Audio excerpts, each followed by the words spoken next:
What's up, everybody? You are listening to Beyond the Breakdown with Six Scars. I am the host, JT, and I am now joined by my lovely co host, April. This is her first episode, and we are beyond excited to get this going, if you can't tell. Tonight, we are joined by none other than Joel Gills, aka GILLSAW. If you do not know who GILLSAW is, stay tuned. You will find out. So Joel, how you doing, man? Dude, that intro like has me pumped, man. Like, can we go back and like re-listen to that intro? That was slamming, man. So I'm in a great mood right now. I got a lot of adrenaline pumping from that. So doing well. Thanks for the time. This is exciting. So I've been looking forward to this as well. Absolutely. And yeah, I say it every episode, man. Huge shout out to I Am Mook for an amazing intro. Dude, that's killer. Yeah, that's really killer, man. So I'm gonna absolutely check them out after this. Hell yeah, dude. They're based out of North Carolina and they're making some big moves in the deathcore scene. I've had them on now like 4 times.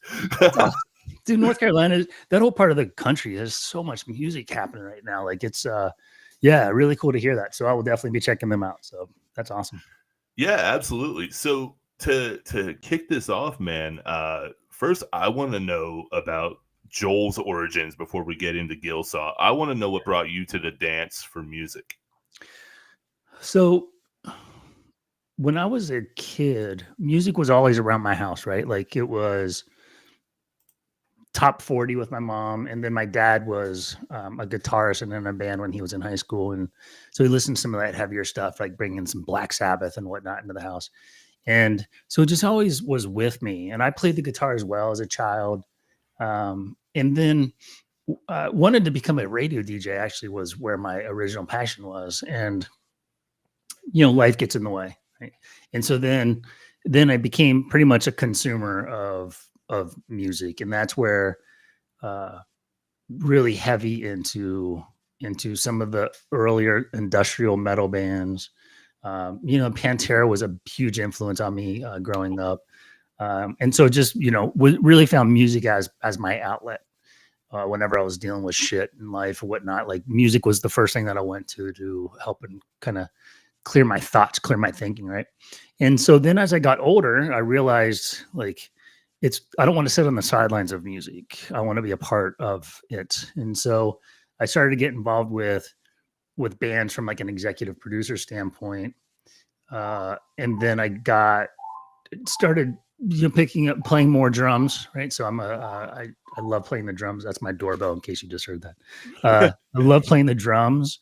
And so that was my primary instrument of choice was the drums. And so joined some cover bands and actually a blues band and, you know, just to play the drums. And then that just like slippery slope, right? Like you just roll downhill with that one. And so, yeah, just hit the point where I was like, this is what I want to do with my life is music. And so, yeah, so that's where, you know, like, it's just, to me, it's, what's that saying that music is what feelings sound like. Right. And so like, it's just really important to me in that regard. It's been a big part of my life, and it's the thing that I want to do from now until the end of my time, to be honest with you. So Yeah, absolutely.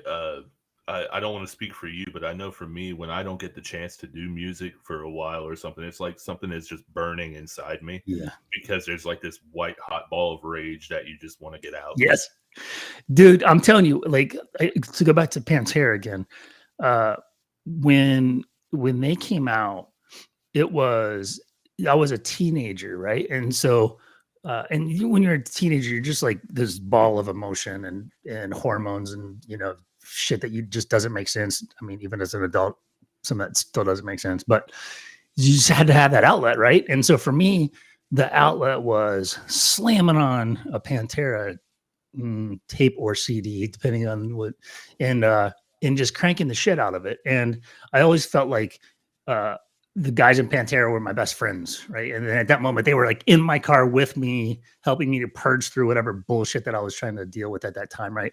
And so I've always had that like deeper emotional connection with music. It's been far beyond just like, yeah, I enjoyed listening to it. And yes, I enjoy listening to it, but it's just deep rooted inside of me and my core as a person. So Yeah, absolutely. Real quick, Liars Pacifist, favorite Pantera song? Oh, dude. Man, you put me on the spot on that one because there's uh I'll be honest, I think Good Friends in a Bottle of Pills is one of my absolute favorite Pantera songs because it's non-conventional and I just man, some of the riff lines in there are just they just slam, right? And so yeah, I'm gonna go with that one. Probably not the typical answer that you would get from the No. so. Was that off the Great Southern Trendkill? No, it was off of Beyond Driven. Beyond Driven. Okay, Yeah, okay. yeah. Mine is probably Drag the Waters. Oh, dude, Drag the Waters is so good. Yeah. So good. That It- album is it's weirdly because that was when music was really changing, is when that album came out. And so it did not get the publicity or the fanfare that the other Pantera albums um had, but man, there are some great that transition from Suicide 1 to Suicide 2 is dude, just like you just go from like this like calm headspace of like to just like being absolutely throttled at the beginning of yeah. Suicide Part 2, right? Just that's a great album. So Dude, like Pantera will forever be one of the goats for me, man. Like as far as riffs, I mean, you can't go wrong with Dimebag, and I mean, you got Vinnie Paul. I mean, dude, I got a story on Vinny. So all right, now we're just like welcome to the Pantera podcast because I could it's like one time. Um so a couple of things on Pantera. One was I was fortunate enough to see them live 3 times back when they had their original lineup, right? oh, And man, like I'm just so thankful that I had those moments to see them play. And Vinnie Paul, I bought I'm like I said, primarily a drummer, and I bought a Vinnie Paul signature snare drum about a year or so ago, maybe a little longer than that. It hit one of my local drum shops. I saw him posted online. I immediately called them and said, "Hold that thing because I'm on my way." And I went and I bought it. And it's a big 8-inch snare. Like this thing is like a keg, right? And I took it to my studio, my live studio, and I just, dude, I'll be honest, like a tear in my eyes. I set that into my kit because I just thought back to that like teenager and like how excited I would have been to be able to sit here and slam on a Vinnie Paul signature snare in my own music studio on my own drum kit, right? And so yeah, they just meant a lot to me and still do. So dude, I mean, you talk about a piece of history right there in your studio, though. yeah, Like, yeah. I mean, he's the Abbott brothers were just amazing artists and amazing musicians, and they just had great attitudes as well, right? Like, yeah, um, there's like this intensity to them, but also this like approachability as well that just like you just felt like they were in your corner, right? And so yeah, just I miss those guys. I definitely at some point I definitely want to go and visit their gravesite. So yeah, dude, that would be awesome to actually get the chance to do and pay respects. for Um, sure. Will Brawley from Liars Pacifist asking feelings on them being back. Great question. I'm confused. I'm torn, man. Yeah. Here's my take on that. So uh because the my understanding is the Abbott family gave the tour their blessing. Um, that to me was enough for me to look past that, and I have to like look past to the the frayed relationship between Phil and Dimebag especially. And so so there's parts of me that's I'm glad that a new crop of fans can have some sort of live Pantera experience. It pales in comparison to the live experience that I was fortunate enough to experience back in the day. But like a watered down Pantera experience is still better than no Pantera experience at all. And yeah, so they're actually coming here into the Bay Area for the Metallica tour, and so I'm going to go and see that. So I'm going to try to go in with an open mind and just like, if anything, view it as like the world's best Pantera tribute band, right? And so, yeah, um, yeah. I mean, you're not wrong. I was supposed to see them at Blue Ridge in 2023, and everything got canceled at that bar fest. It Yeah. was just horrible. But Yeah, I remember that. Yeah, that was a disaster. one last thing about Pantera, and it's like I think the first song I ever heard from them was I still am a big Dragon Ball Z fan, and I heard Floods on one of the movie soundtracks. Oh, that's awesome. Yeah, dude.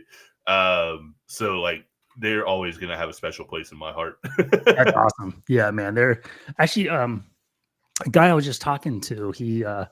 We were talking about Pantera there as well, and he talked about Floods, and he actually did a drum cover of Floods, and he shot it to me afterwards, and it was solid. So yeah, all of the like, I mean, you can just pick any song from their catalog, and chance are good. It slams. So Yeah. Well, so to steer it back into the direction of talking about GILLSAW, not the yeah, Pantera, love fest that we've been doing over here. yeah, Because I'll be here all night. yeah, me too, buddy. But so what was the origin of GILLSAW? I Yeah. mean, we went over that you love drums. How did you kind of discover the industrial aspect as what you wanted to follow? So as a drummer, I would be in my studio, just working on just creating different sounds with my drum kit. And sometimes I would spend hours to try to just get, a short clip of something that I really was excited about. And so I really was like methodical in my approach. And then I would just record these clips and just file them away, right? Like wasn't going to do anything with them per se, but it was just like wanted to get that creative energy out. And so then over time, I started to have all these drum clip in these file. And so I was digging through them. And some of them I've used for other projects, thrown out to other band, guitar players and whatnot. And we're turning those into stuff on some other side projects. But some of them I said, I want to take these and do something with them myself. And so all of the GILLSAW songs start with the drums as the drums are the foundation, but it was actually the entry point to the song was the drums. And so for me, I also grew up a huge industrial fan, like Ministry, Nine Inch Nails, Manson, some other lesser known bands at the time. And I just always loved that music and that sound. I know Liars Pacifist was going to have a guy from Gravity Kills on. Like I love Gravity Kills back in the day, right? And so the nice thing about that music is I have a deeply rooted passion for it. And I also knew that was because of the way that music is created with the layering of different sounds and different music expressions in really like an evolving nature of what an instrument is. I knew that I could really inject a lot of creativity into that as a solo artist, right? And so that's where it just kind of took off. And then I just had an absolute blast creating some of these sounds on top of those drum lines. And then some of them started turning into songs. And I was like, all right, I've got to do something with this. And I'm also one that I know that, I like to answer the door when opportunity knocks. And so in my head that these were starting to brew, and I said, all right, it's happening. So fast forward, it's happening. So, I mean, you are definitely putting something out there that, it's definitely not radio friendly, but no, it's definitely not. It's definitely for the people that are diehard industrial metal fans. So we got Caleb Strauss over here. He's a good friend as well. He goes by Defo Zenith. He's actually a big industrial metal guy as well. He wants to know that do you do everything with recording? No. So so I do a combination, right? Like this is my favorite prop. So these drums right here actually show up in the third single that I'm going to release. No, that's not true. This is on a song that's not going to be released. It'll be released on the EP. And so I try to really take acoustic elements into the music and then, but then also layer on different like sound effects. And, there's one song that the next song that I'm releasing is I hate to like show too much behind the curtain because like when you guys see this, you'll be like, okay, now when I hear this, I'm not going to be able to not think about this. But the next song that comes out is called Siren Comes. And this is one of the main instruments in that song, Altoid tins. So What? yeah, so I took these out. I'm always like capturing sounds. There's one song where I take a rubber mallet on a 45-pound plate from my weight room and smash it, and then I just manipulated the sound, and then there's balls. It's incredible sound. So like that shows up in a song. These Altoid tins show up in a song I'm going to release. So I try to do a combination of standard instruments as well as uh, different type of synth sounds and whatnot. I have like files of like sound effects from movie soundtracks, right, that I use, and then also like whatever I can record on this microphone here. Wherever I'm at, I'm trying to capture sounds and then manipulating the shit out of those sounds until it's like something where it's like that's very unique and I want to use that in a song. So it's really cool to me because where I work at a hotel, and I used to have a guy that worked the front desk. He was a noise musician. yeah, And I was like, oh, dude, like some of the noises he came up with, man, he would get like 2 frying pans, yeah, and he would like duct tape them or put bags around yeah, them man. to get a certain sound. Like he Yeah. was inspired by like a lot of I don't know the bands right off, but like there was a song he let me listen to called Hamburger Lady, and it was one of the weirdest, craziest sounding things. And like they literally, I think he said you could hear him pissing in a bucket on the song, and That's awesome. they made it like a reverse snare. Yeah, that's fantastic, dude. I love that so much, right? Like, and so to me, the nice thing about that is you'll hear me talk a lot about like I have a strong dislike for gatekeepers. Uh, oh, it says connection loss. Yeah, we're good. We're good. I'm gonna assume we're good. Gatekeepers who tell you that you have to. Somebody give me a thumbs up. Can you hear me? Yep, I still got thank you. you. All right, cool. All right, I think we're back now. Okay, cool. So people who tell you like, oh, you've got to do it this certain way. It's got to fit in this mold, or else it's not music. It's got to fit in this structure, or else it's not a song. It's got to be like one of these choices, or else it's not an instrument. I like to look at all of that and tell it all to kiss my ass, because like to me that stifles creativity. And what I want to do, the way I try to approach music is I try to not put any boundaries on it. I try to really, truly just let the creative process flow. And then through that, a lot of times stuff will come out that's like, that's not usable, but maybe there's something that triggered that will become usable, right? And so for me, that's I I appreciate that approach. I'm a big progressive music fan, progressive metal especially. And so they really break the mold on what a song structure is, right? And so I just really like to break the mold. And now that makes it absolutely not for everybody, right? Like the sound that I'm coming up with is niche, right? And so I have no aspirations or delusion that this will become like accepted on a mass scale.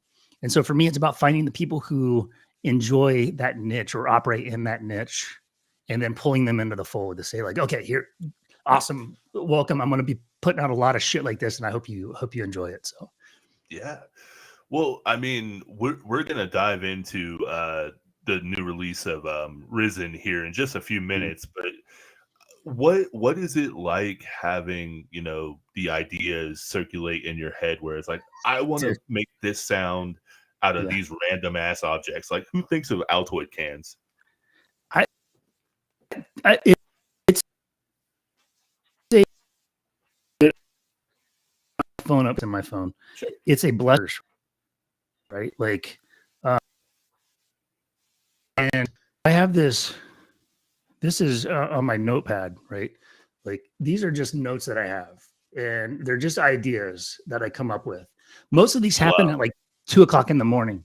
I'll be sleeping, and I'll be like, I'll have these 5 ideas going through my head. And so I was like, I have to write these down, or else I'm just not going to go back to sleep, right? And so that's what I have in here is just these ideas. And the other thing is like, I want to do something that is unique, right? And so like because I'm truly in this just from the artistic standpoint. And so for me, I don't want to, this is a line that I've used elsewhere and I just like it. And so I'll probably continue using it, but I want to be the most authentic version of myself and not like a watered down microwave version of somebody else. And so I want to find that true sound of me. And so, yeah, so it's like I said, it's my brain's always going with this stuff. And so sometimes I just want to like flip that switch and be like, stop it. We don't need to be creative right now, man. Like kill it and just be brain dead and watch like 3 hours of Netflix. But like my brain just doesn't work that way right now. So maybe at some point it will, right? The creative energy will dry up and then I'll be like, oh shit, I remember when I had all these ideas flooding and I'll harken back to those days. So I don't want to, arbitrarily end it either. So No, absolutely not. And do you find yourself kind of being like OCD over the way yes, the sound is? yes, 1,000%. Uh, I try to view things as when I put it, I was very protective of that brand. That does Mhm. not mean that I'm under the delusion that everything I put out, people are going to love. But everything that I put out, I will feel completely content about it. And so what that means is there are times where I'll sit in this studio here and I'll spend 4 hours working on how do I actually want to go into this chorus on the song. And I'll re-record and I'll relayer and I'll change. And like, to me, it's just, I have to feel content because if I feel like I rushed something or if I just moved past it or I was like, good enough, like that's the shit that'll wake me up at 2:00 in the morning and say like, that's not good enough. We need to go and redo this. And here's kind of what I'm thinking about. So yeah, I'm very OCD. And it's funny because I think a lot of artists are that way, but a lot of the consumers of that art wouldn't really notice the difference, right? And so a lot of times it's like you're doing that just because you need it yourself, not because the people listening to it would need it, right?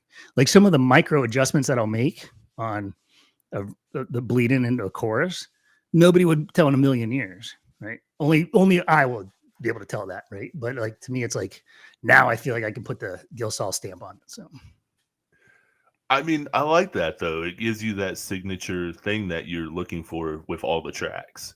yeah, that's exactly it. And the other thing with that is like when this first EP comes out, there's 6 songs on it, and it'll be every song is different, right? Um, there's not. So if you like Risen, there's not another song on the album that is Risen, right? Everything else Okay. is a little different. Some of them by a small degree of adjustment, and some of them by a large degree of adjustment, right?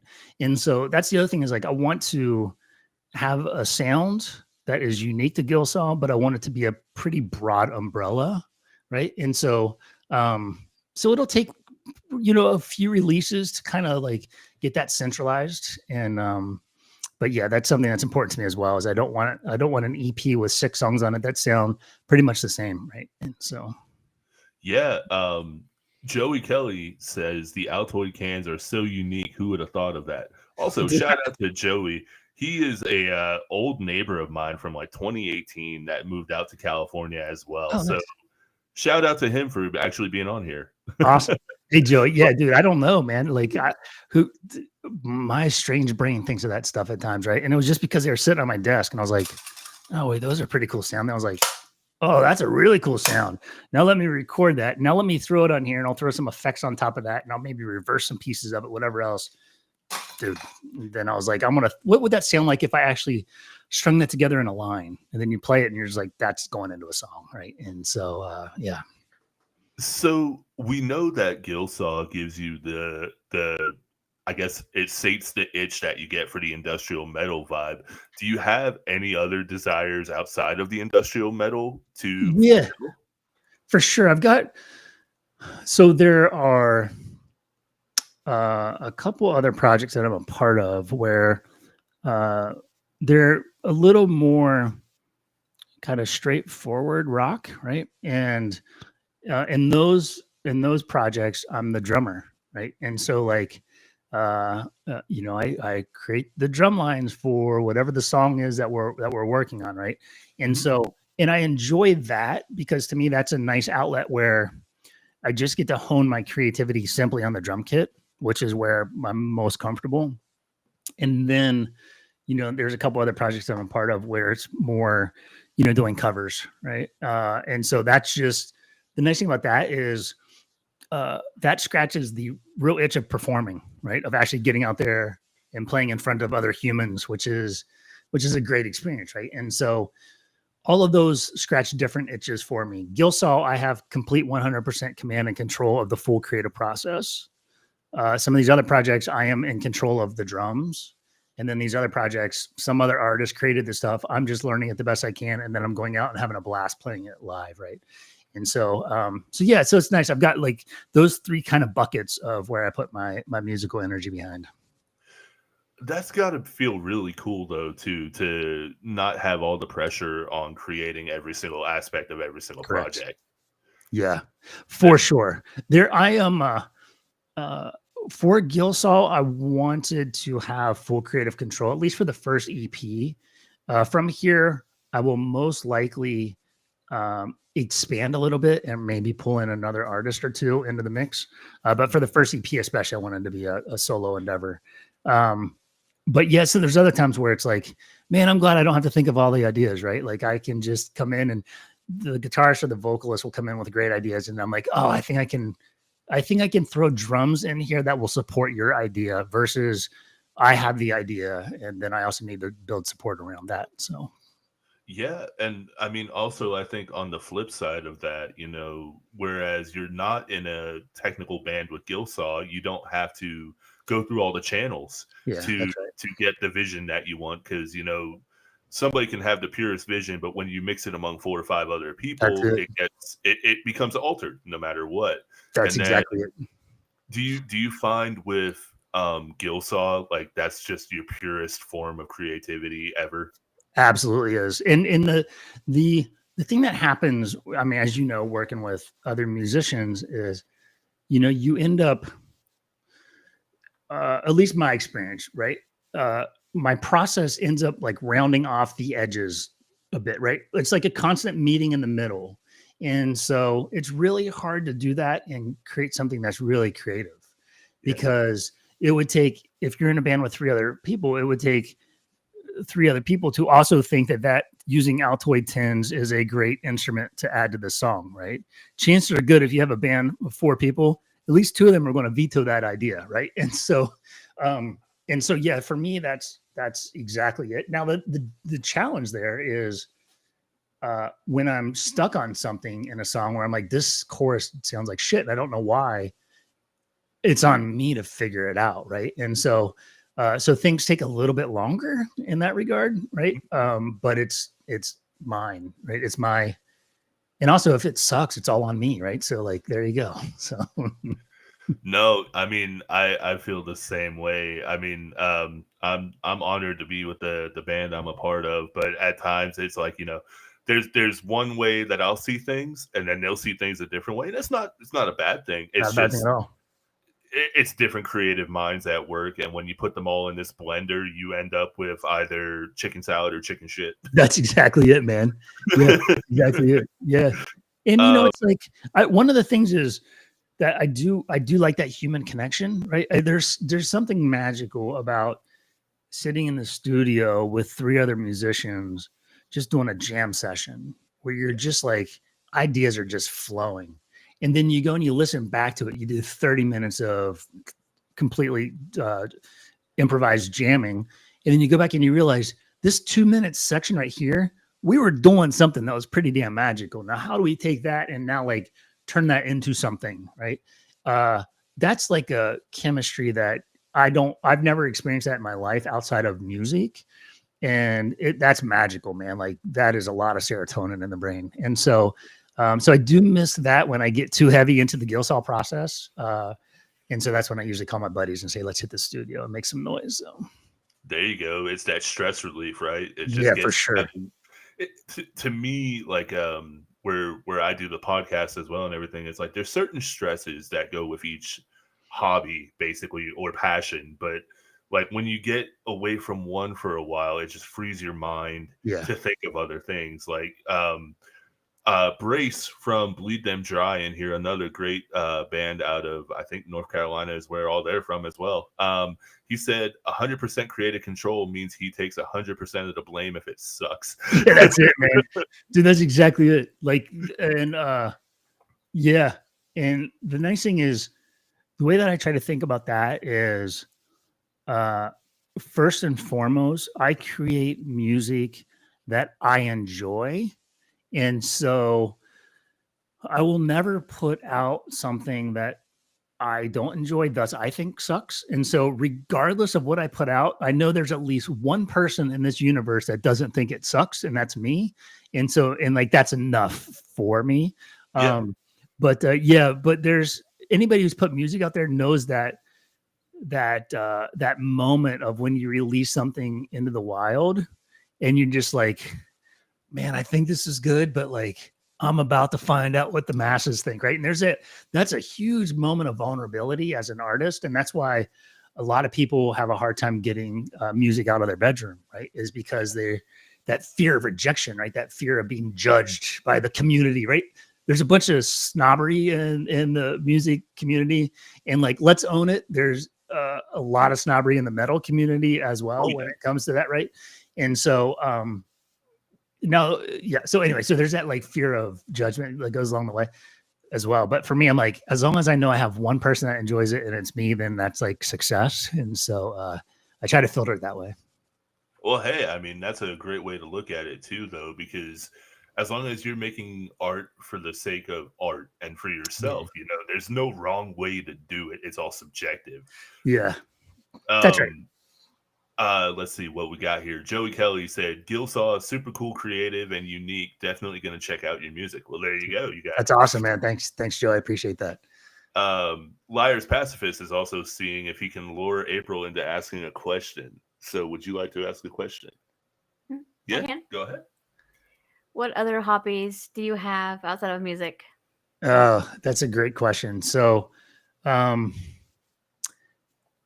am I'm a big sports fan, and really I'm a big football guy, right? And so like, and I know this becomes decisive or divisive as well, right? And so I'm actually a huge Buckeye fan, and so my PR guy is a Notre Dame fan, and so we have pretty good bet going on for the game next week. But so I do watch a lot of sports. I like to go to a lot of games as well, and then I have 2 dogs. I did a post of one of my dogs today, right? And so I love spending time with my dogs and taking them on walks and playing with them in my yard. And like, I really am a pretty boring guy, to be honest with you. And so, which is, I'm glad that I have the music outlet because that's where I get to dump all of that like creative energy. But yeah, that's it. I also like to hit the gym. I have a gym in my house that I like to spend time in, and so I do some of that as well. So, well, damn. And you guess on the Super Bowl, I saw that question come through. All right, so I'm a huge Bronco fan, and we took an L today, but that's all right. I was just happy we made the playoffs. I would love to see Lions Bills Super Bowl. For me, like that would be great because two teams that have just really just struggled right in the big game. So I'd like to see both of them. So. Yeah, my Broncos are in it, so I guess at the end of the day, I don't really care. But I'm a diehard Eagles fan, man. Oh yeah, well that's you guys were up 10-0 or something. I don't know where it ended up. Yeah, I'm pretty sure we'll win against the Packers. Yeah. If not, I'm just gonna go off the deep end. Yeah, that should be it. You should definitely walk away. you said you're a gym visitor as well. So does that mean you're gonna change it to GILLSAW? Yeah, dude. My swole days are in the past, man. Like now it's just to try to minimize as much of the dad bod as possible days is where I'm at now. Right. So, yeah, that's funny how that vanity changes as you age as well. Right. Like, you go from really trying to chisel up to like, man, I just want my pants to fit right. And so like, I'm in that phase of life now. I used to be a big runner. I've ran some marathons in my time. I do enjoy running still, but it's just taking a beating on my body's taking a beating from that, and so I don't really do much of that anymore. But I do like physical activity, and so breaking a sweat. See, I need to get back into the gym. I was going for a little while, then I stopped, and it's such a hard habit to It's a get hard back habit. into. It really is. And for me, the mental aspect of it is great, because when I'm in the gym, I'm sure like anybody else, I have my music absolutely cranked, right? And so like I'm listening to killer tunes, I'm getting a good sweat on, and afterwards I just feel good. It's that moment before of like having to, I got to put on my gym clothes. I need to make that effort to actually get myself into the gym physical space. That's the barrier, right? But because once I'm in there, then I'm like, all right, I found the zone. Let's go, right? And I'm always thankful that I did, but I don't always make it 100% of the time. So No, I get it. I know I read a thing a while back that said if people struggle just getting into the gym, like go to the gym, but don't do anything that's right. for a week. Yep. And then after that, slowly start doing like 5-minute intervals, and then just seeing where you can do. It's like I where I work, I have a gym for free, and my dumb ass still isn't using it. I know, man. I get it, and that you're exactly right. Where it's a lot of times, well, when it's like anything in life, right? Where you have this ideal vision of what it should be, right? Oh, I should go to the gym, and I need to do cardio, and I need to do heavy weights, and I need to do light weights for reps. One's to burn weight, and one's to grow muscle, and one's for size, and one's for endurance, and one's for this, and one's for that. And treadmills, okay, but you need to do the biking, you need to do right, and then you're just like, shit, I just can't figure it, and then just overwhelming. You just walk away, right? And so for me, I'm like, okay, I don't care what I should be doing. Here's what I want to do, and I'm just going to go and do those things. And like, if I enjoy it and I burn a little bit of calories along the way, and cool, I win. So. No, I mean, I completely agree. We apparently have a lot of dad bods for the win in the comment section. So that's it, man. GILLSAW. No, well, she said there's nothing wrong with it, so I guess I'm in good hands. There you go. That's it. We just got to find our tribe, man. That's all it is. So, right? So to transition into what is now, I believe, the first release of GILLSAW, Risen. I want to know, what was the thought behind Risen? Yeah, for sure. I love this story. There's Risen is a part of so the first EP that is for GILLSAW tells a story. It's 6 songs that were needed to tell that story. Risen is kind of chapter 3 of that story. And what Risen is about is somebody who's in a moment of kind of life crisis, maybe identity crisis, maybe just like that moment that we all kind of hit where the weight of society has just kind of like tapped us out, and we just don't know, like, well, are we doing the right things anymore? Like, is anything that we do, does any of it matter?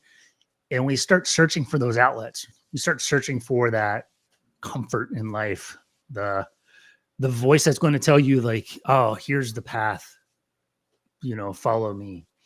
And there's a lot of those out there, and through different influencers in the world of social media who tell you like, I know the way, like, follow me, and they know the way to their self-serving goals, right?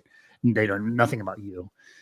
You have that with some of the dogma in different, religious practices, or you have that through just anybody who is trying to prey on your vulnerability in that weakened state for their own self-serving versus like of actually trying to help that person out of that situation that they're in, right? And so to me, that's Risen. So in this story, the person is at that moment of vulnerability, that moment where like the world just kind of chewed them up and they don't feel valued anymore. And so they find this deity named Risen who shows them like, I'm the way, right? It's my dogma is true, false dogma is skew, right? So follow my dogma. I will tell you the way that you need to live your life. I am the path to your own personal redemption. And so that's what that Risen is that predator in those moments, the predator of the vulnerable. And so it's funny, man. Like I get it on the surface because there's some like demon imagery that's part of Risen. And so, online I've heard from a lot of people who talk about, hey, I'm creating devil music, which is like laughable to me because it's like, I mean, nothing wrong with devil music, right? There's a lot of bands out there that have made some slaying music out there that's devil music, I guess. But like, Slayer. yeah, exactly. Like that's not what this is. And so like, I'm not like saying that that music's bad, but this is a deeper level than whatever somebody sees on the surface to kind of brush it away in a black and white world. And so anyway, so that's the story of Risen, and that's where it fits really nicely into this story of the EP as well. Well, I'm very excited to hear because you said it's the third part of a 6-part EP. So Yeah. I can't wait because I love continuity based albums. Like I love albums that tell stories, man. Yeah. Like I'm a sucker for it. Like you give me a continuity or a story in it, and I'm good to go.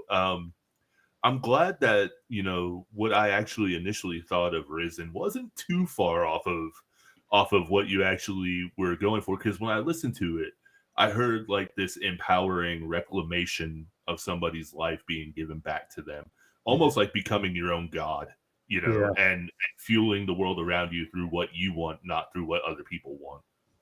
Yeah, it's funny. The way that I try to approach lyrics is I'm not one that wants to write in such tremendous abstract ways that nobody could possibly tell what you're trying to say. But I also don't want to put everything just completely out and just transparent. Like here's exactly what the story is. And so it's kind of like, I mean, it's kind of cliche, right? But like there's that gray space in between those two extremes. And that's where I try to operate, where it's like, here's kind of the sentiment that I had going into this, the sentiment of the story that I'm trying to tell with this.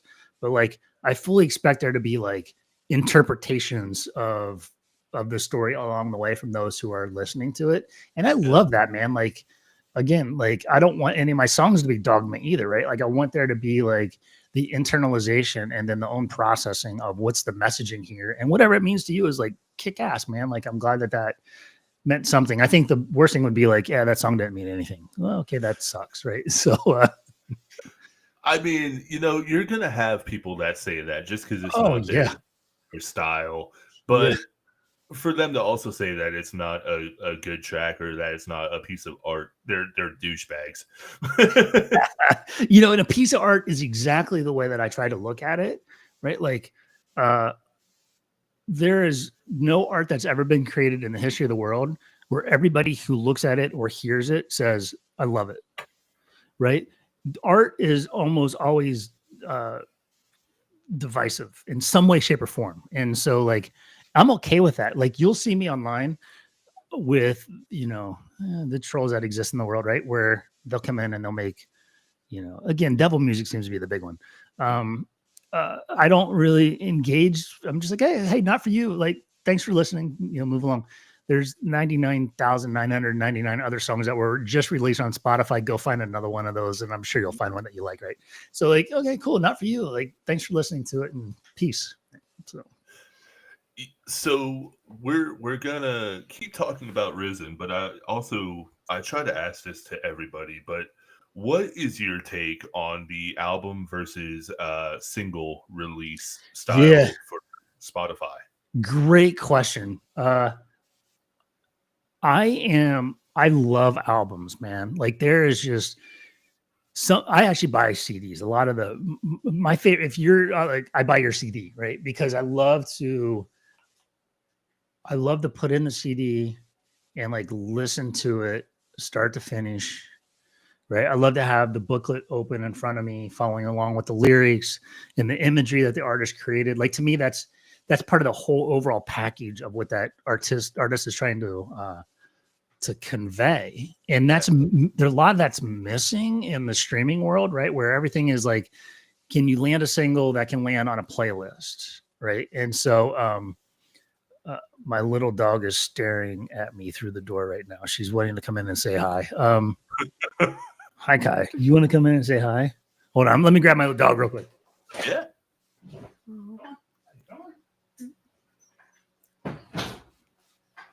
We can't bring Zippy. All right. So this is my best friend Kai. So Oh my she's the one goodness. that I threw up on Facebook today. She got a nice little mohawk on her, mohawk. and so she's my little buddy. And so I miss that. Well, I think it's there's something missing because that doesn't really happen in this music environment that we live in.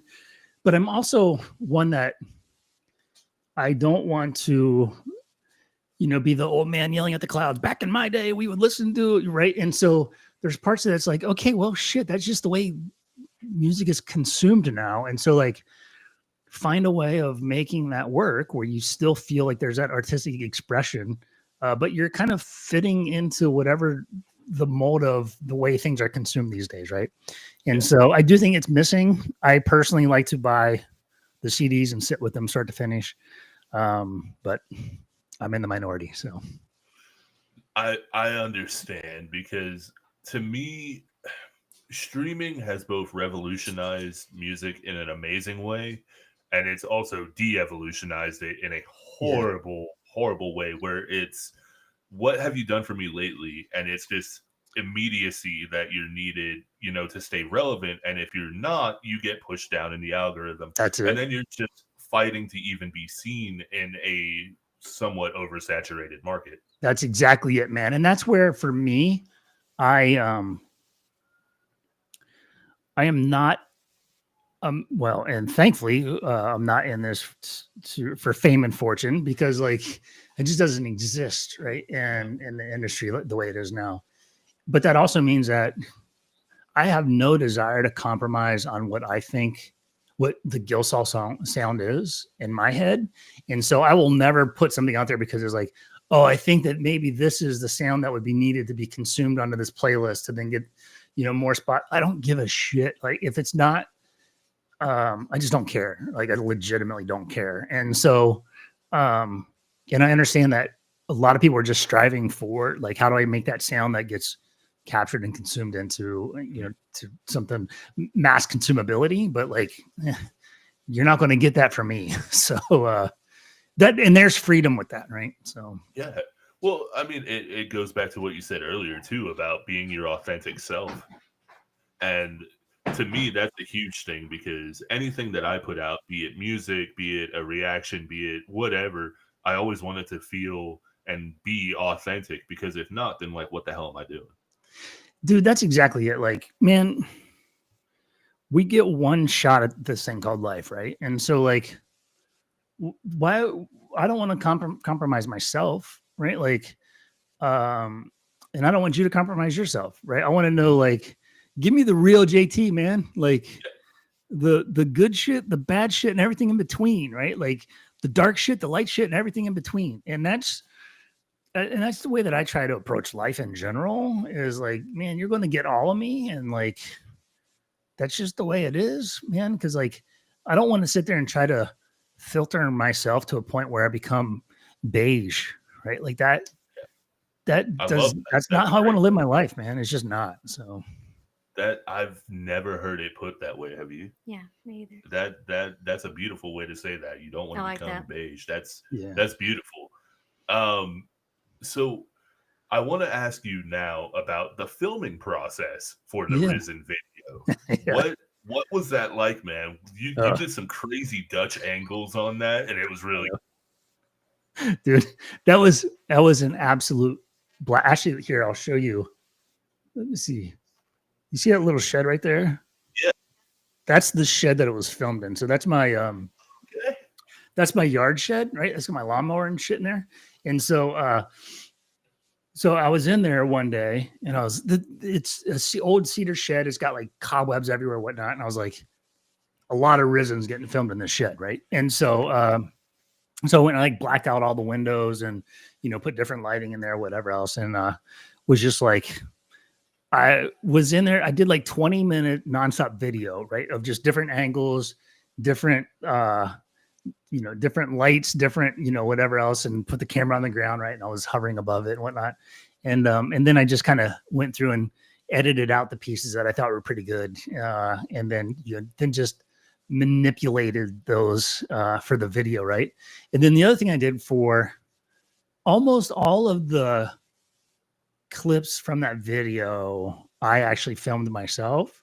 And so I would just find things like on my property on this back wall here, I've got these big, thick vines that grow.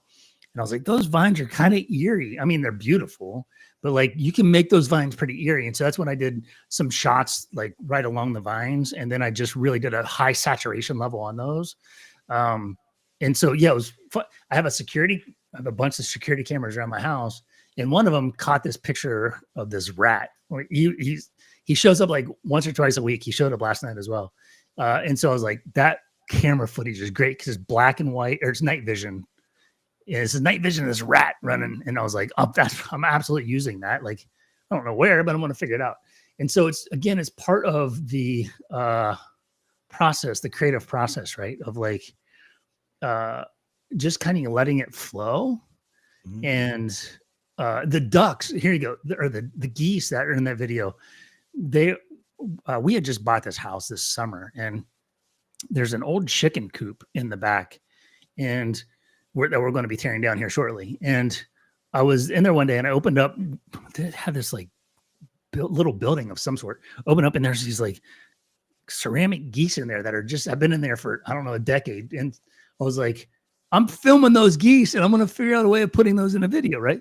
And so, so anyway, yeah, it's just, to me, it's just that process of like, if I see something, I'll capture it. And I have so much random footage, like my iCloud videos, when I'm no longer here, my kids are digging through it. They're going to be like, I don't know what dad was filming half the time. Right. Because it's just random stuff that I'm like, I think this would look really cool in a video.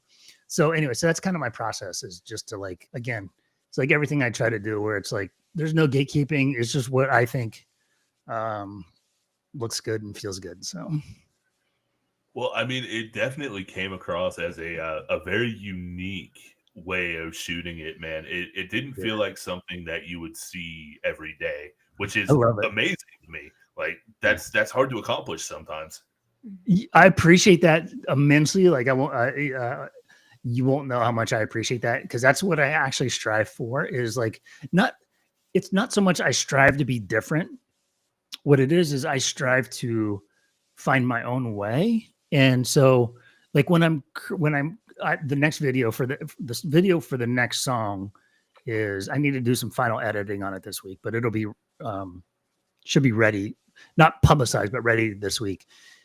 And so I try to just really approach it in a creative way, right? Where it's like, how do I feel that this should be, versus like, let me go and watch other videos and how they did this, and then let me kind of mimic that and maybe water down some stuff or tweak some things to kind of make it my own.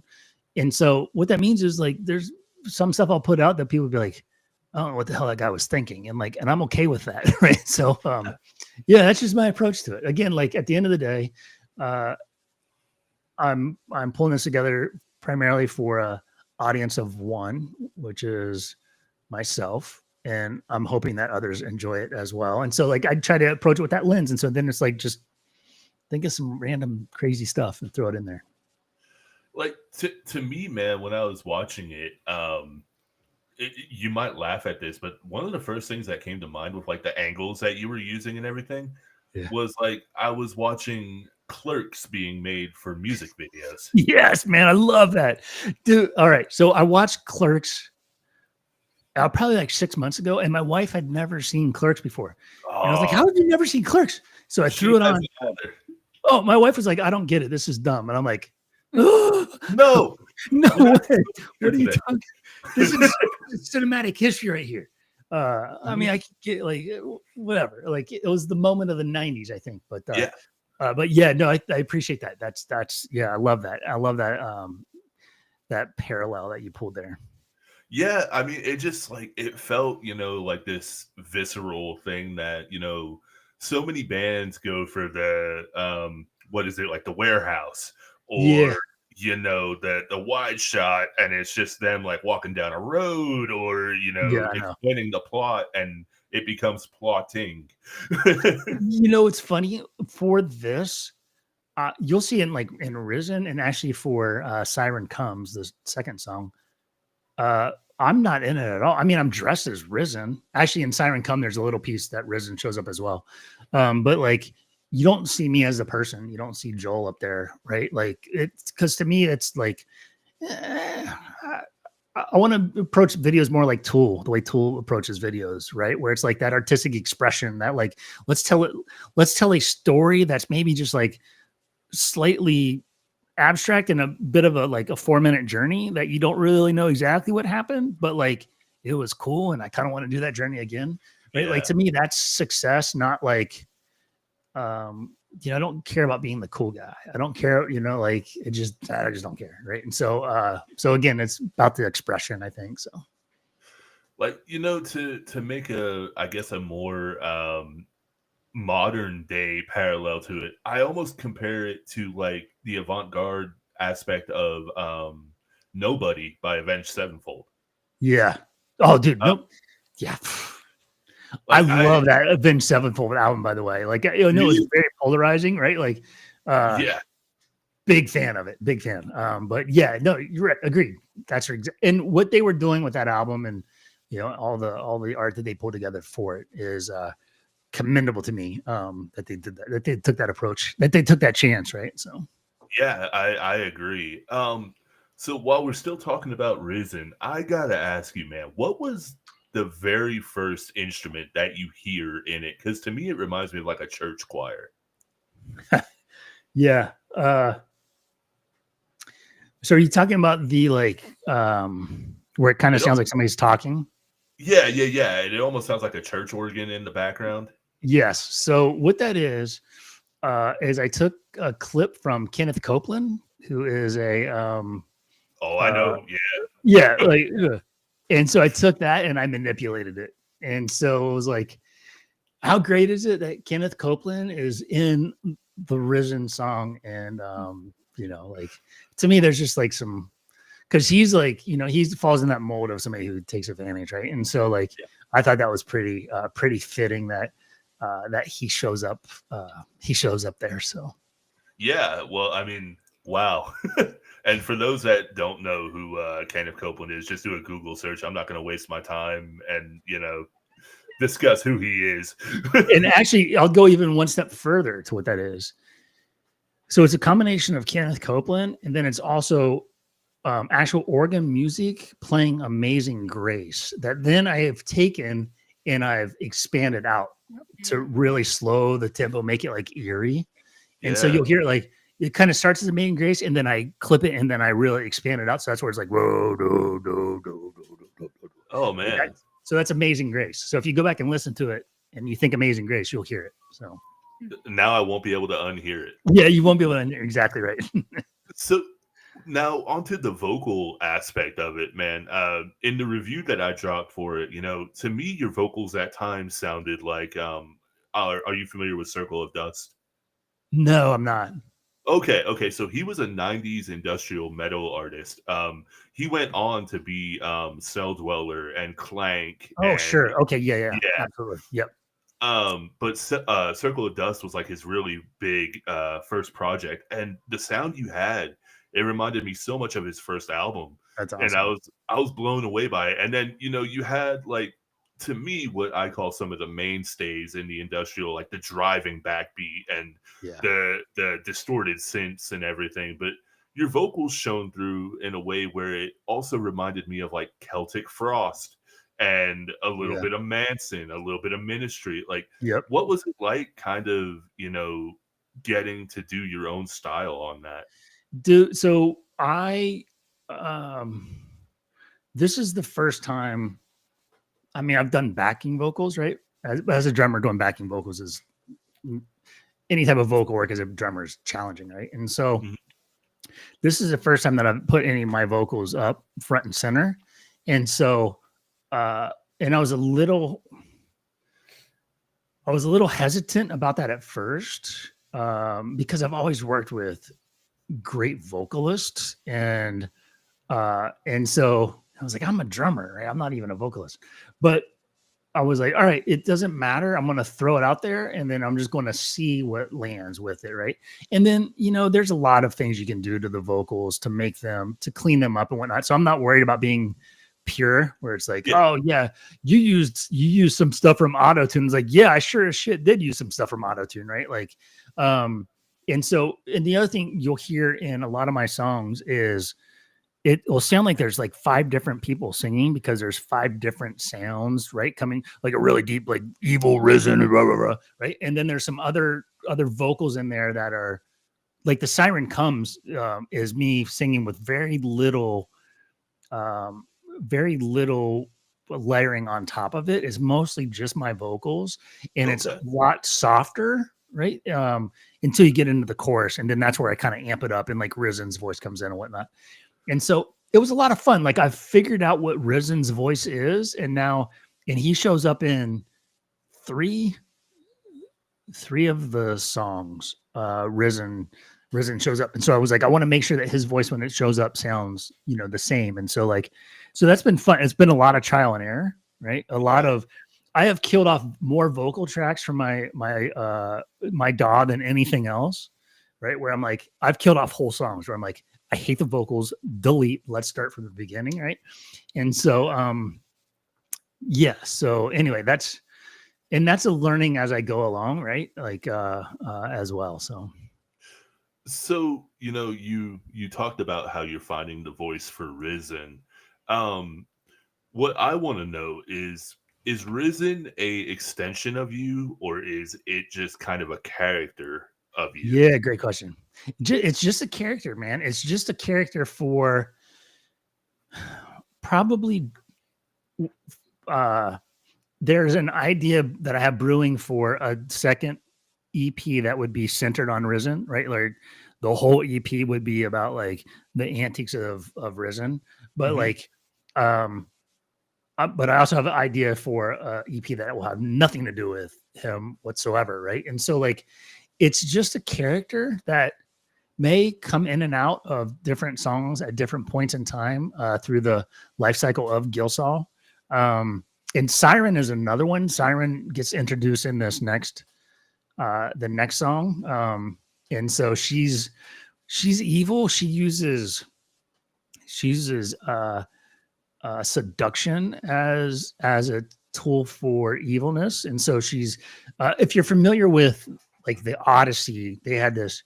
So the whole story in this first album is about a guy who lives on a lighthouse. He's manning a lighthouse in the middle of the ocean, protecting ships from crashing into the lighthouse or into the island. And that's where he realizes nobody really cares. And he finds, Risen. So he's following him. And then the 4th song is Siren Comes. And that is the idea of like, what if one of these sirens who used to sing these beautiful enchanted songs to have the sailors turn their ships and crash into the island, right? What if the siren broke free and actually came and visited this person, at his lighthouse? And so Siren would come at night, and Risen did all this stuff, right? Like Risen's the one that's like orchestrating all of this in the background. But so Siren comes and she uses seduction to try to actually steal this person's soul. And so, anyway, so Risen's a part of that, but then Siren's now another character, although she does not actually, you will hear her singing angelically in the background, but that's the extent of it. There's no like, I don't have a female coming in and singing any of her parts. So. Okay. So I had no idea that Siren was its own character. That's going to be pretty cool to see. So now I got to ask you, man, just because of the way you laid that out, are you a horror movie fan? It's funny. This album, this EP is definitely a horror show, right? Like it, I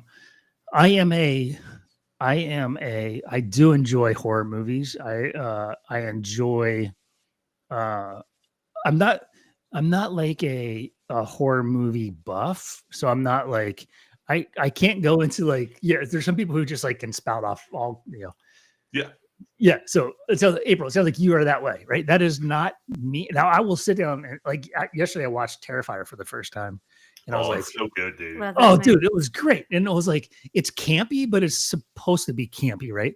And like his facial expressions and the way he's like, and I'm like, oh, I love that so much, right? So like, I do enjoy that genre.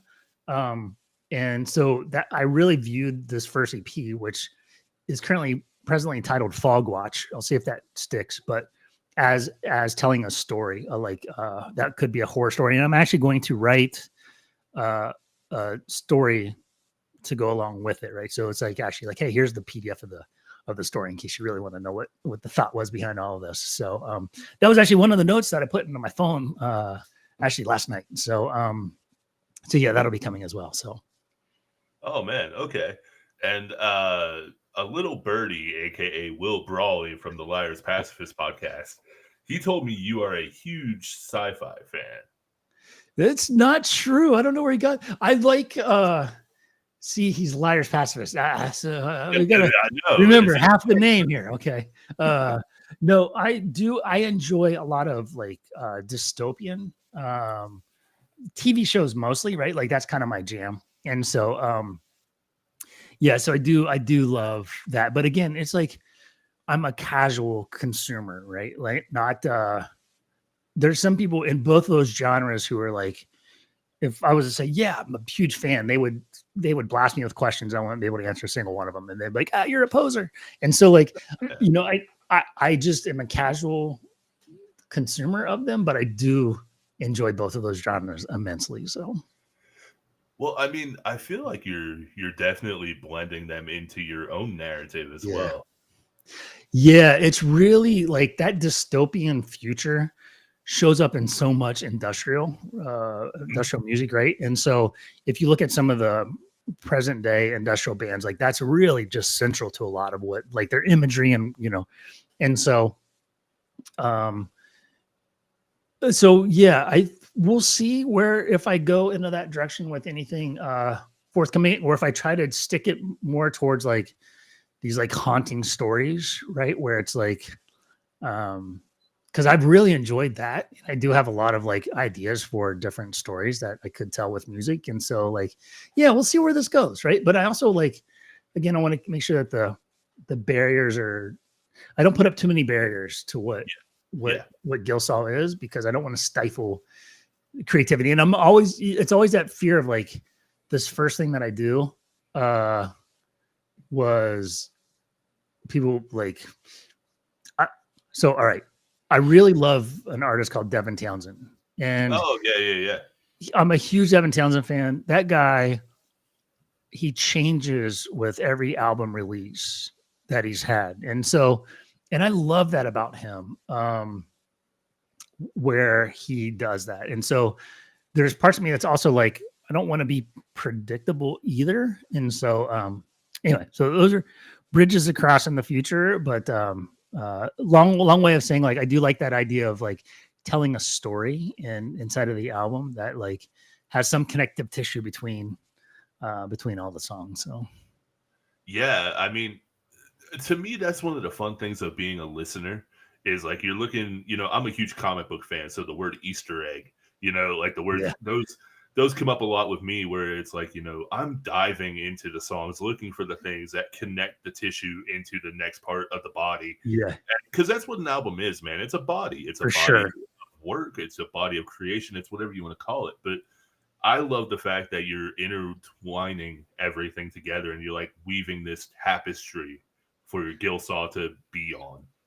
It's funny because, so I'll tell you where the inspiration for the theme of the album came from was, I was actually dropping my wife off to get her car fixed, and I'm sitting in the parking lot and I was doing some like thinking about society in general, and I kind of viewed like the culture, the pop culture being this fog that like infiltrates all of us, right? And like, and there's parts of me that was like, man, what if there was like somebody who like saw that this creep of kind of the toxicity of society as this fog, and his job was to like kind of watch against the fog, right? And so now it morphed from there, right? But I took that idea, and then that's where I started like brainstorming out through the story of Fog Watch, which ended up a little different than that direction, right? But like, I love that storytelling storytelling with it. Now, I'm sure there'll be times where I'm going to create something where it's like, this is just a standalone song that it's not going to connect to anything. And I may just crank those out as like singles, right? Where it's like, here's a standalone single that I think just slams, right? I'm just going to throw that out there and like, so again, I don't want to box myself in too much, but. No, I understand. Like, I mean, for the most part, you have the narrative that you want to follow, but it's never a bad thing to, like you said, you get this killer track that you just want to get out to the world, and it's like, oh man, here you go, feast on this, and then I'm gonna go back to the original plan.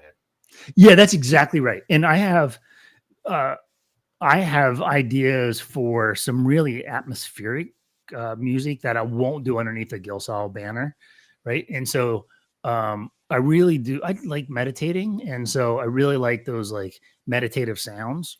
Yeah, and I think there's some unique stuff that you can do with that. That's like makes it a little edgier, but like still kind of therapeutic. And so, so I've got some ideas there. And so I have files where I'm just like, okay, that's for that project, right? That future to be named project. And so, so I want to, as ideas pop up, find places for them, even if they're just like, I'm going to put that on a shelf and I'll revisit it in a couple of years. Versus the dumb idea. Let's erase that from the brain. So, man, okay. So one off the top of my head here is, do you think you will ever want to do a book on the characters that you've created? Yeah, I do, man. Like that. I'm definitely going to write this first book. I mean, short story is what I'll call it, right? For this first EP. Because I just have a lot of that creative energy, and I think getting it out through storytelling would be a great way, right? A nice little like addition to the music. Some people won't care about that. That's fine, right? Like, but there's some people who be like, oh, that's really cool that there's an accompanying story that goes with this. And so so we'll see, right? Like I have positioned my life to where GILLSAW is for at least the next year is my full-time job, right? Like this is the thing that I do every day. And so like, we'll see where this ends up at the end of the year. Right. And so, I'm open to any and all directions at this point. I could definitely see it going in either like a short story or like a graphic novel. Several years ago, I ran a comic book page, and I got the chance to have a few interviews with some creators. And the way you describe your approach is very reminiscent of how they did their long form storytelling. Oh, that's awesome. For the graphic novels that they were doing. So that's what like triggered it in my head.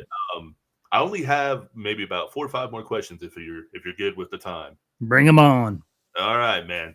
So here's going to be a few fun ones. Just don't have to think about it, just off the top of your head. So if GILLSAW was a food, what would it be?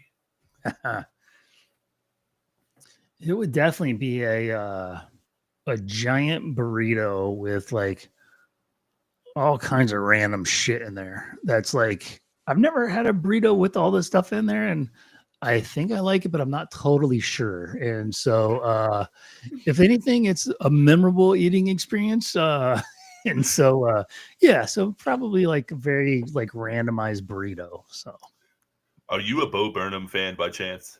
No, I'm not familiar.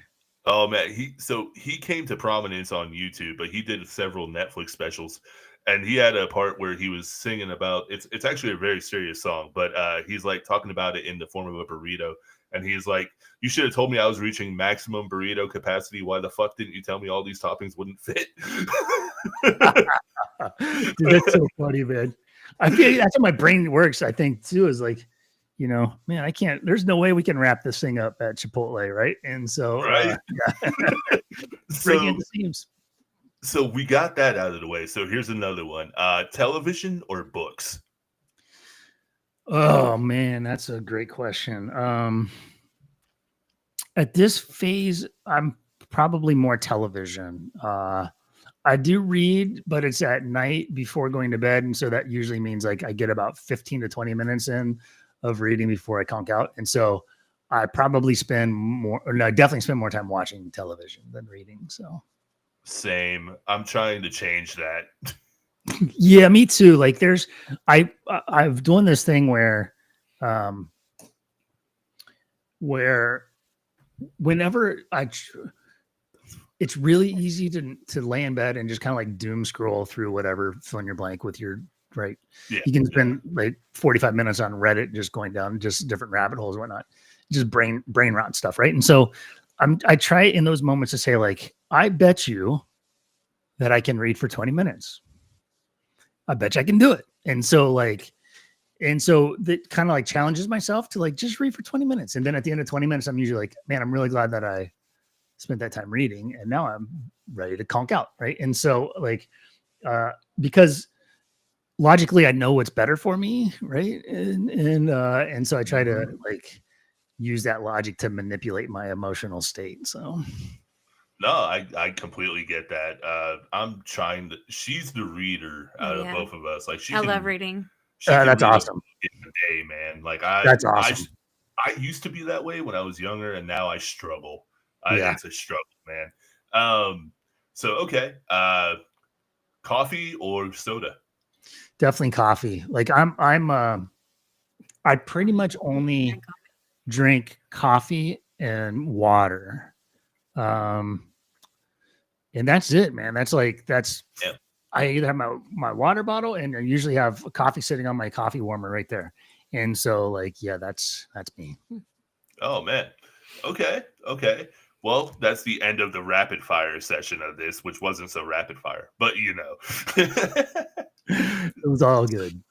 So we know that GILLSAW is right now, it's currently just you, but are there plans to expand to do like a live aspect? You know, it's funny. I've already been approached by a group who is pulling together a festival, right? And like, hey, you know, we would be really interested in GILLSAW performing. It's an industrial, right?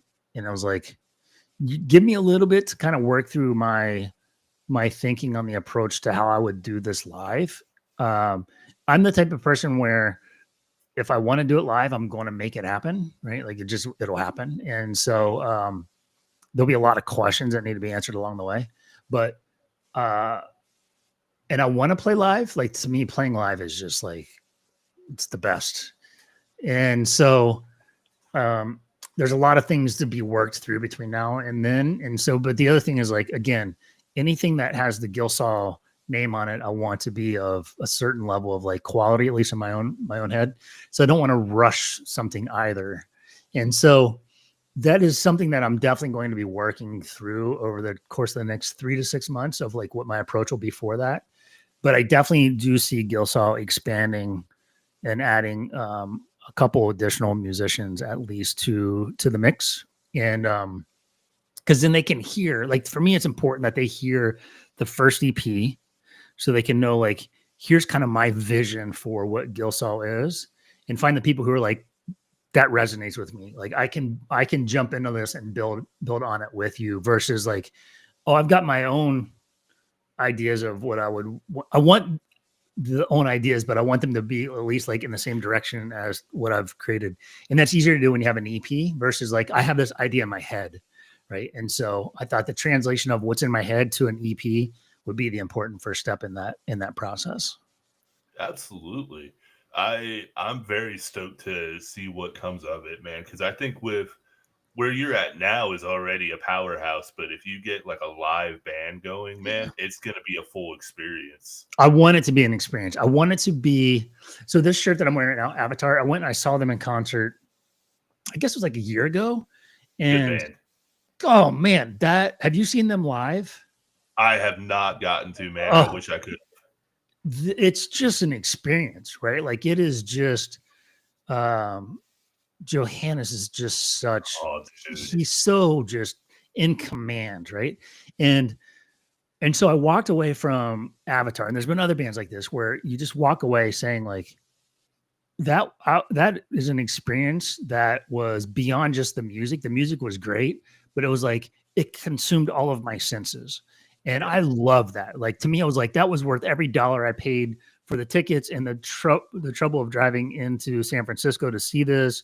And, like all the heartaches that go with, seeing live music. And so for me, when we get to the point where GILLSAW is road ready, I want it to be. I'm not foolish enough to say that we're going to land an Avatar experience, right? But like, I at least want it to be an experience where it's like people know I just had a GILLSAW experience. So Yeah. And I think that's going to be very prevalent too, because you have the artistic storytelling, but you also have the theatricality of the mindset to really bring it to fruition.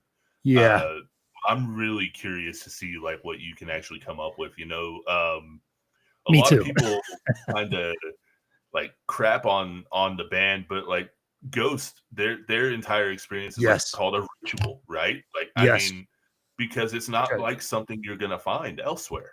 No, no, you're exactly right. You look at Ghost, you look at things like what um Sleep Token is Yep. doing now, right? Like uh these bands who are really just elevating that experience, right? And like, to me, that's awesome, right? Like, let's I think music has to continue to evolve with the times, right? And so like, I think that's just an important element of. Also, concerts are expensive, man. Like, if like, there's um people are spending a lot of money to see bands, and like, make it memorable. Otherwise, they're just stay at home and listen to it there, right? Like the comfy Yeah. confines of their own home, right? And so like, yeah. So anyway, so we'll see. But it's like everything else, it takes money, right? And so like, the other thing is how do you get it doesn't have to be a high return on investment, but how do you look at the economics of it to find a way where Yeah. it balances out and makes sense? Because the music industry is rough. Touring is rough when it comes to that. There's a lot of bands that are out there touring. They're just losing their shirts, right? And so, so you have to be smart about it as well. And so that's all the things that I will get to work through over the coming months. So No, I absolutely wish you the best in that. And also to harken back real quick just to the Spotify thing that we were discussing where you were saying about money. It's like we live in a world now where 1,000 streams on a song. Back in the day, man, that used to be yeah, I know. amazing, right? You're Yeah, like, oh dude, that's amazing. You yeah, get $1. I know. And Chester Bennington said it best, I think, in a 30 Seconds to Mars documentary years ago called Artifact. He said, "You work so hard on this piece of music, you spend years, like months, days, years, perhaps, Yeah. and at the end of the day, it's worth a fucking cup of coffee." I know, man. Yeah, that's exactly it. And it's, the economics are, it's a blessing and a curse, right? Because now you Yeah, do not have those gatekeepers that you must go through in order to produce music. You don't have to be signed to a label, right? And so that's nice that the barriers of entry have been knocked down. But the economics of it are just it's really hard to make it work from a financial standpoint, right?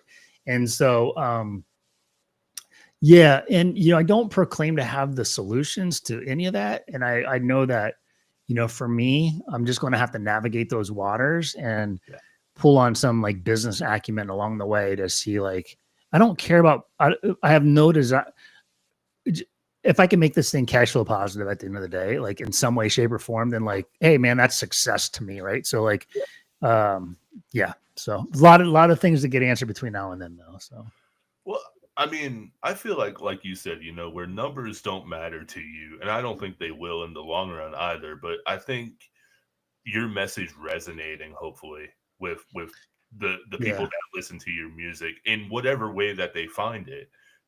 I think that's what will be your ultimate legacy. I appreciate that because to me,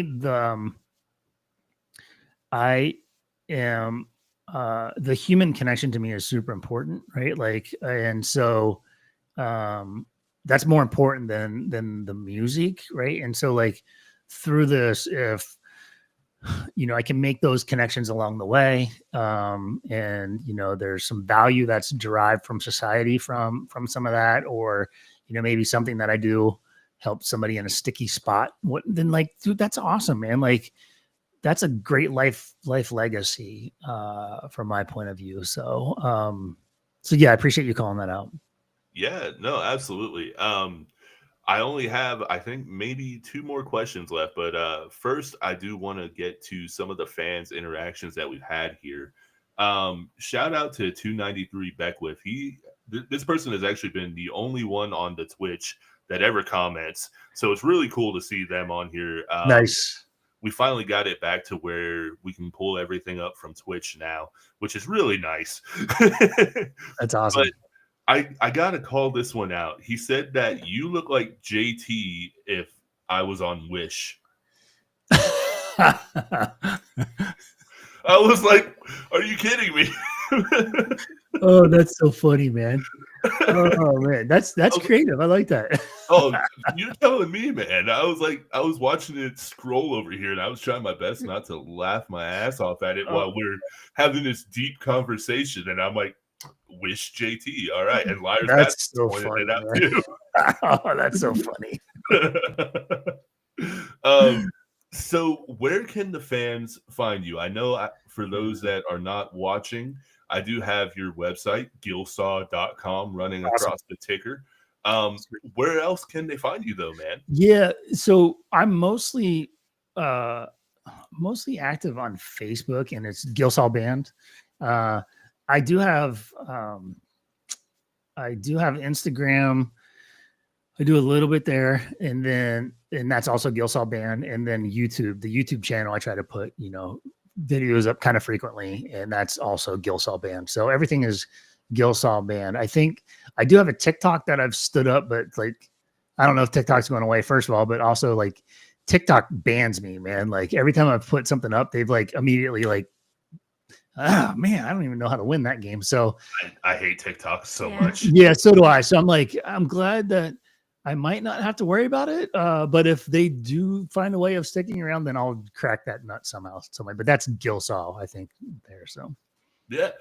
Well, so for everybody that is listening, be sure to give GILLSAW a follow there. He's absolutely worth the time. Appreciate that.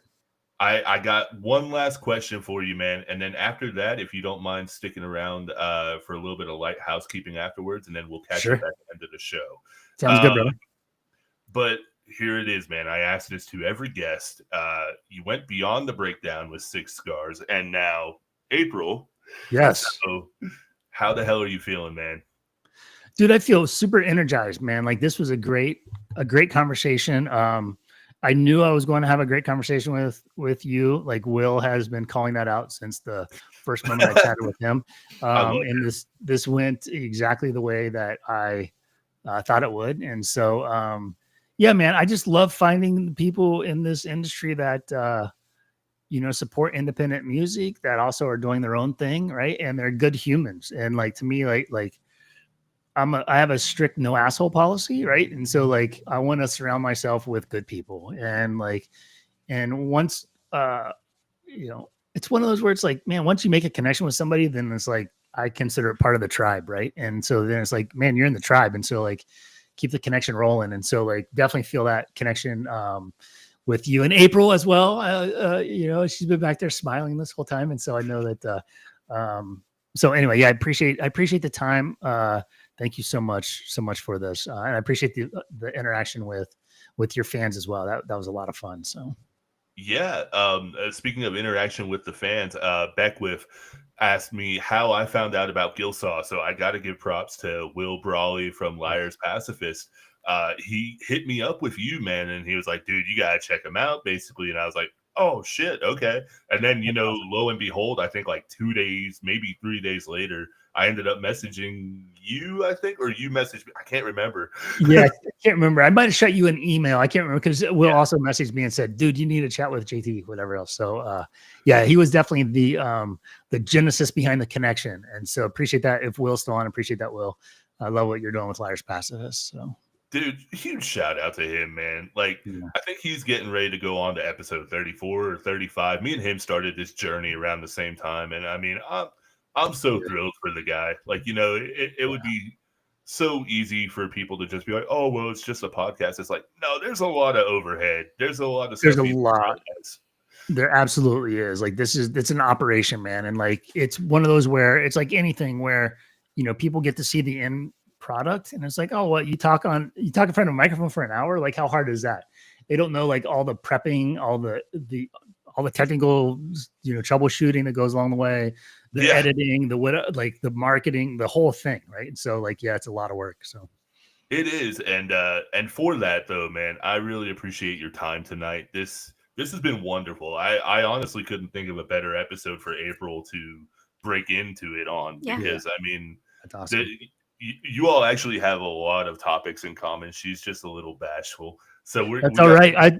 I'll be back, right? Like hopefully there's an invite in the future, and I guarantee you the next time I'm here, April will be the one asking most of the questions. That's how I forecast this thing rolling. And so I want that. Yeah, that's awesome. I'm tired of talking. I can't. Really? Yes, really. Now you speak.